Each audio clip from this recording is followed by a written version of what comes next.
In this video, we will interpret the standard deviation. We will use Chebyshev's rule and the empirical rule to help us do this. With a mound-shaped symmetrical distribution, the mean, median, and mode of the data are all about the same value, and that's why we have the symmetrical shape. When we are interpreting the standard deviation using Chebyshev's rule, this is also called the at-least rule. Chebyshev's rule applies to any data set, regardless of the shape of the frequency distribution of the data.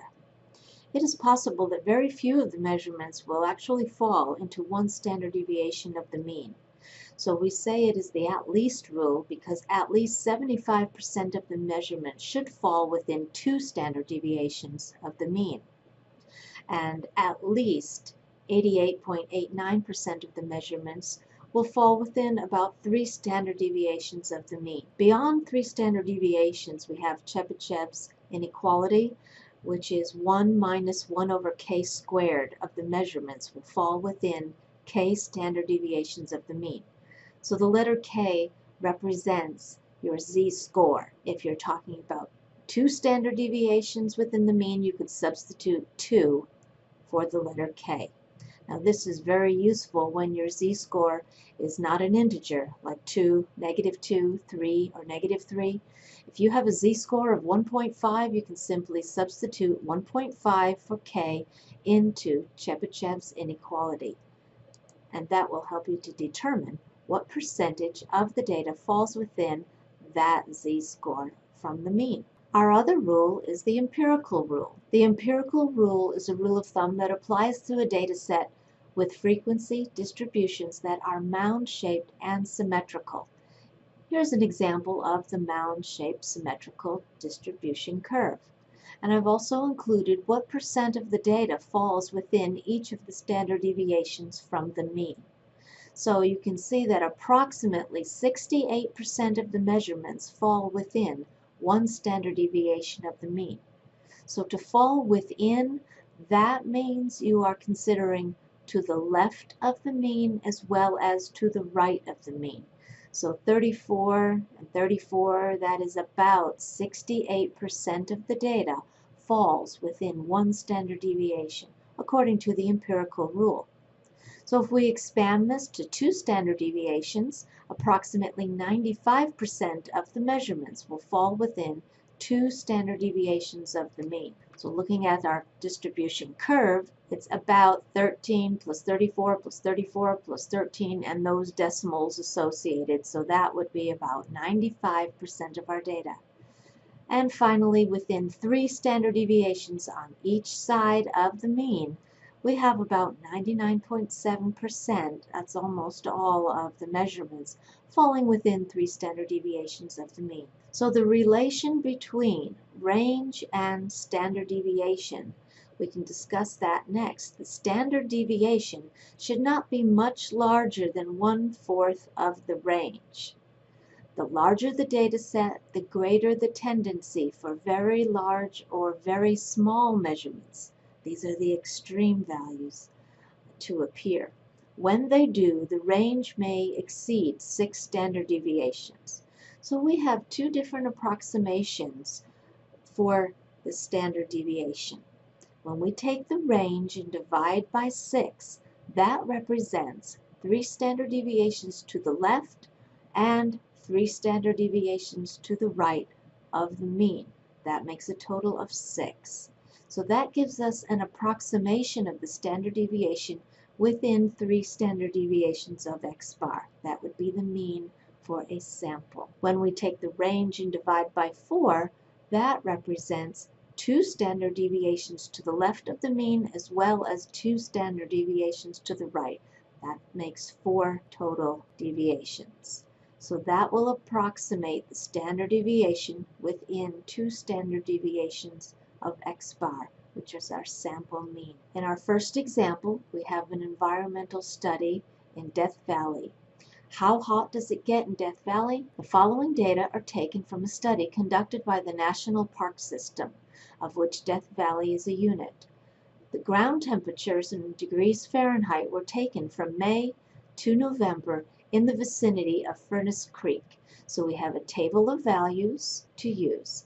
These are in no particular order, but as you notice in the table, I'm going to put these values in numerical order from smallest to largest. So 142 was our smallest data value, and 182 is the largest measurement. In other words, 142 is the coolest temperature, which doesn't seem very cool at the Fahrenheit scale, and 182 is our hottest temperature on the Fahrenheit scale. So we have a table of all of our x values compiled. When we add those x values, that is the sum of x. 2,338 is the sum of the x values. When we square 2,338, we have 5,466,244. That is our squared sum. In our next column, that's reserved for the x squares. Remember from the previous video, we are taking our x value and squaring it. So in this case, 142 will be squared, and that equals 20,164. And then each measurement is found in the same way. The measurement is squared, and that makes our second column. Adding all of our x squares for the sum of x squared, we end up with 392,788. We will use this information to find sample variance and then our sample standard deviation. First calculation, x bar, is the mean of the data.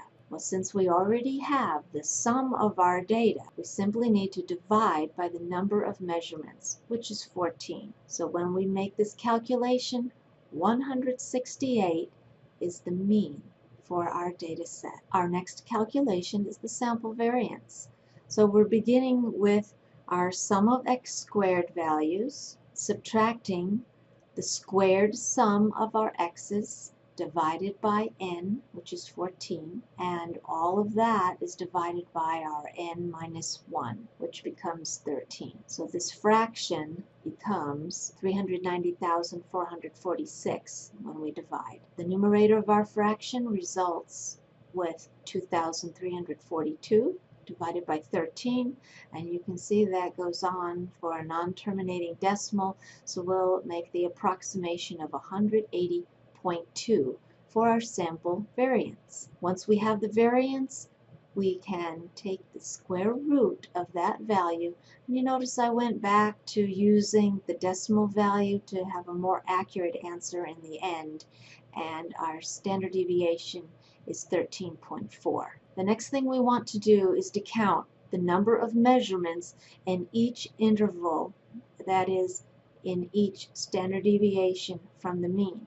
So x bar plus or minus 1s represents all of our measurements that fall between a z-score of -1 to +1, or all of our measurements that fall within one standard deviation from the mean. Next, we want to find all of our measurements within 2 standard deviations of the mean, that's x bar plus or minus 2s, and finally, all of our measurements within 3 standard deviations of the mean, and that is x bar plus or minus 3s. We have the data set written again, and just as a reminder, the standard deviation, 13.4, the mean is 167.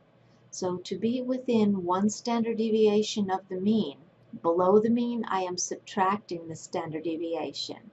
Above the mean I'm adding 1 standard deviation. And these are the boundaries, if you will, for that first standard deviation. So looking back to our original data set, 9 out of our 14 measurements are within 1 standard deviation of the mean. 9 divided by 14 then gives us 0.643, and that result in percent form is 64.3% of our data falls within 1 standard deviation of the mean. Our next calculation, 2 times the standard deviation, or 2 times our 13.4, means we're either adding 26.8 or subtracting 26.8 from the mean. The results are 140.2 on the lower end, or 2 standard deviations to the left of the mean, and 193.8 would be 2 standard deviations to the right of the mean. So the measurements from our data set that fall within this range would be actually all of our measurements. So 14 divided by 14 equals 1, which is 100% of the measurements fall within 2 standard deviations of the mean. And then I think it would make sense for us to know already that we would expect 100% of our data to also fall within 3 standard deviations of the mean. But if we calculate it, 3 times the standard deviation results in 40.2. That's what we're either going to subtract from the mean or add to the mean to find those x values under the curve. And again, all of our data will fit in this range, which is 100% of our data. The next thing we're going to do is compare the percentages we found in Part B with the percentages given by the empirical rule and Chebyshev's rule, because we want to know what rule does our data follow. So within 1 standard deviation of the mean, our data says % falls in that range. Compare that with 68% for the empirical rule and a low percentage possible for Chebyshev's rule. So basically anything greater than 0%. It could even be 0%. So it looks like 42.9 falls short for the empirical rule, so it's looking like Chebyshev's rule so far. X bar plus or minus 2 standard deviations, 100% of our data falls in this area, and the empirical rule expects 95%, so we have at least met that percentage. Chebyshev's rule 75%, so our data does follow with the empirical rule. Within the 3rd standard deviation, again, our data has 100% of the measurements falling in this range. Empirical rule expects almost all of the data, 99.7%. So our data could follow the empirical rule. The last part is to calculate the range and use it to obtain a rough approximation for the standard deviation. So keep in mind the range is our largest measurement subtract the smallest measurement, which ends up being 40. Our standard deviation, remember, is 13.4. So that is the actual value. We want to compare that with the approximations we're about to make. Within 3 standard deviations, S is approximated to be the range divided by 6. So our range was 40 divided by 6, and that is 6.67. That's less than the actual standard deviation. Within 2 standard deviations, the standard deviation is approximated to be the range, which is 40 divided by 4. That result is exactly 10. That also is less than our actual value. So what might account for these approximations to be smaller than the actual standard deviation? Well, our approximations are less than the actual values, perhaps due to the fact that we do not have any extreme values. All of our data fell within 2 standard deviations of the mean.